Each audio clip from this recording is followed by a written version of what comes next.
On the disgusting spit teacher note, we had a 6th grade English teacher who he was a super creep, and dude is gay as the day is long, but I went to a Catholic school, so he wasn't allowed to be openly gay. But he would get foam in the corners of his mouth from talking, and then he would like discreetly wipe it, and he'd walk down the like rows of kids and like put his hand on their shoulders and wipe it off on them. It was so fucking gross. Every time he walked by, everybody would. God. That is hilarious. That guy's like, I can't be openly gay, so I'm doing something else. Got into some weird shit. Yeah, and then we didn't have air conditioning, so in the spring it would get like super hot, and I love it. I was a little piece of shit, still am, but I love fucking with him. And I learned that I could whistle like a bird chirping, and so there was a bell tower right outside the classroom window because it was on the 3rd floor, and so he'd open the windows, and I'd like.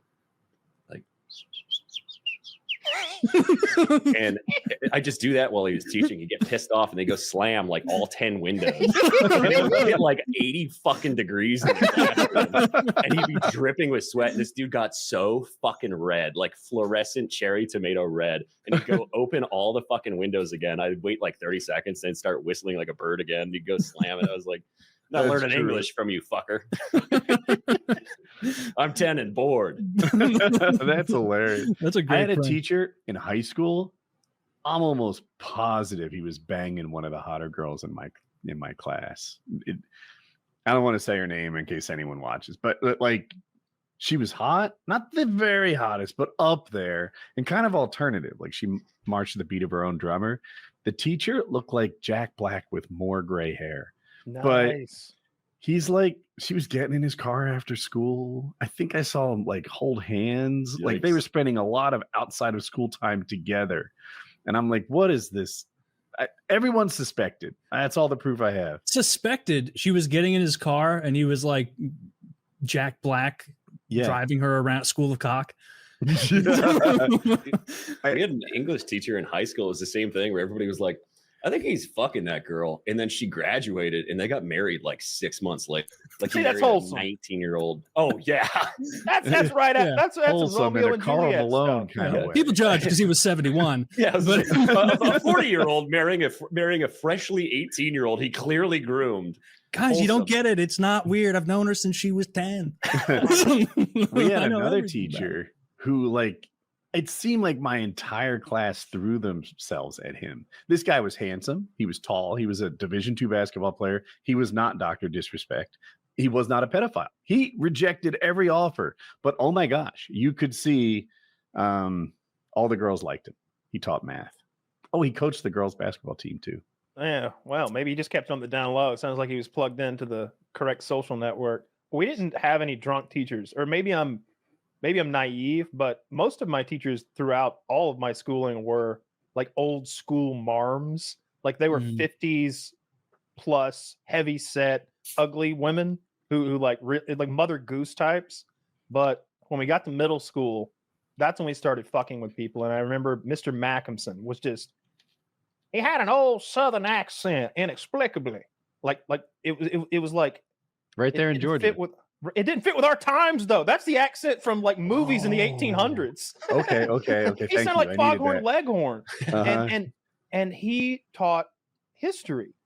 And he showed us a video called "The Civil War Was Not About Slavery."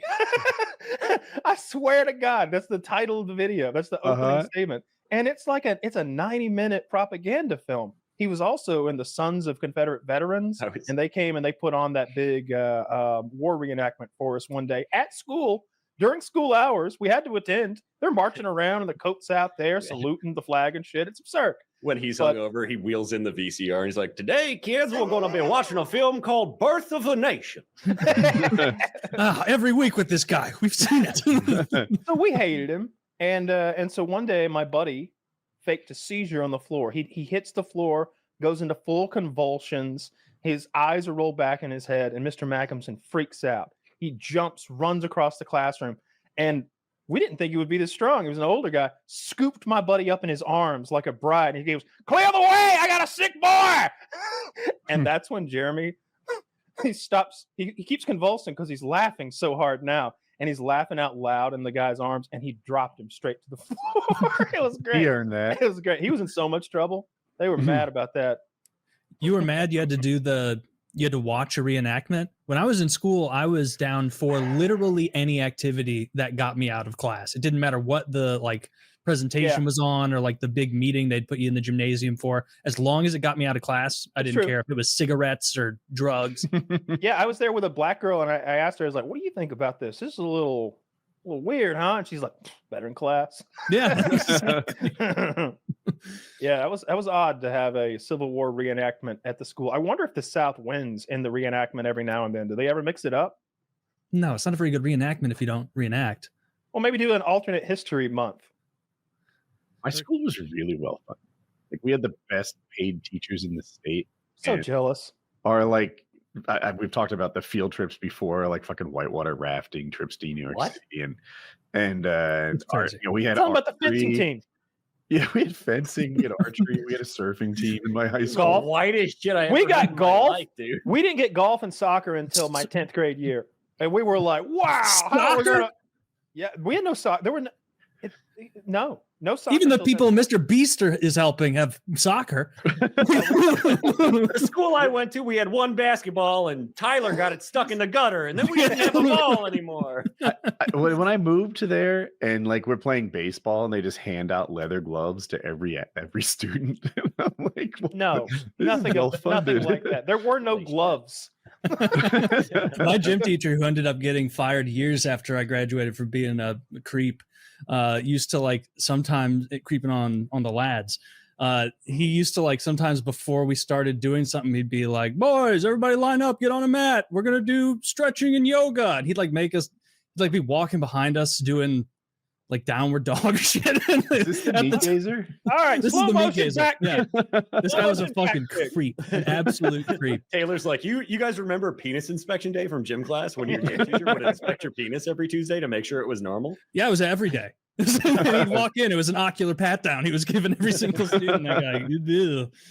And that wasn't something that, like, looking back, it's like, that's so strange. Like, at the time, people were like, what the fuck is this guy's Fiddlers used to go under the radar because, like, I think there was, like, this idea that, he's just goofy like that. You know, he's just silly. Little grab ass is all. And it's like, I don't think so. There's something sinister here. There was no reason for us to stretch that long. We only had, like, 20 minutes for dodgeball. Yeah, we didn't have any of that cool stuff. Woody's high school is I'm so jealous. Like the idea of fencing, all the alternative sports, archery. Like I started shooting the bow when I was 11 or 12 or something like that.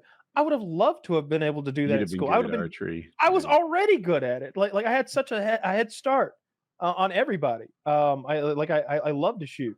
We didn't have an archery team. We didn't have any of that stuff. All of our cool stuff, the stuff that went above and beyond, was agriculture related. Like, so it made money. Fun. You had a real shop class where you got to build stuff. Yeah, we had an incredible machine shop and welding shop. Like just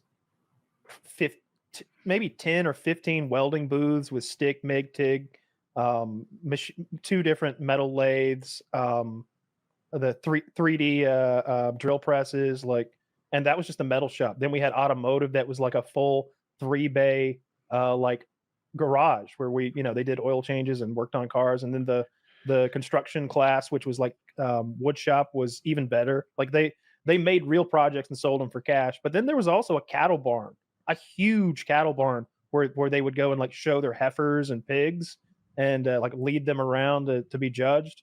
And then there was the catfish, the indoor catfish ponds, and the horticulture greenhouses, and a pig barn. The indoor catfish thing does sound cool, but no fencing.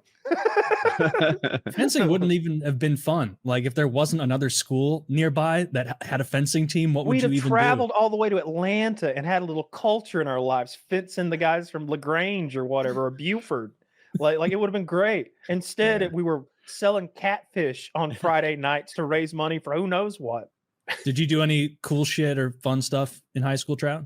Well, we had kind of what Kyle was describing. We had like an automotive garage. We had welding booths. We had like a hardcore, like big ass shop. So I grew up in kind of buttfuck Indiana, and our shop teacher fucking ruled.